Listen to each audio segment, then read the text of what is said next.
Good morning sa tanan. Mayong buntag sa tanan. Good morning everyone.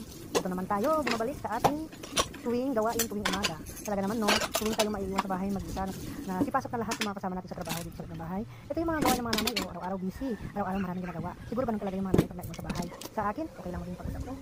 Okay lang maging busy ako. Masarap kasi sa pakiramdam pag malinis yung bahay mo, makapaglaba ka na, makapagluto ka na, makatapos ang lahat, pwede ka na mag-relax sa mga mother. Eto, tapos na tayo magugas ng pinggan. Magmamap naman tayo mga guys.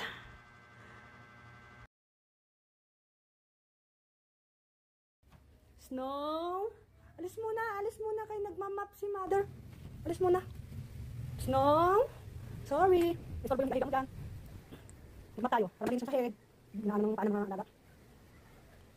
Tapos sa tanghaling konting pahinga, maghintay naman ng ilang oras pagdating ng hapon, ano naman mga nanay, mag-iisip naman kung ano pwede lutuin para sa hapunan. Kasi syempre alam natin, pagdating ng gabi, andyan na sila, mga anak natin uuwi na, galing trabaho, si tatay, syempre alam natin pagod din sila eh. Sa biyahe pa lang, pagod na sila, matraffic, tapos sa trabaho, pagod na rin. Syempre gusto natin mga nanay pagdating ng mga anak natin, galing trabaho, si tatay, kakain na lang, asikasuhin natin. Yun na siguro talaga mga nanay, no? Talagang araw-araw busy.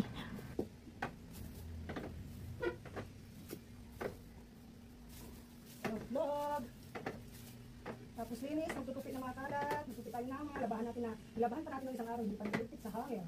Sa sampayan pala. Tanggalin sa sampayan at tutupiin. Anong trabaho ni mother?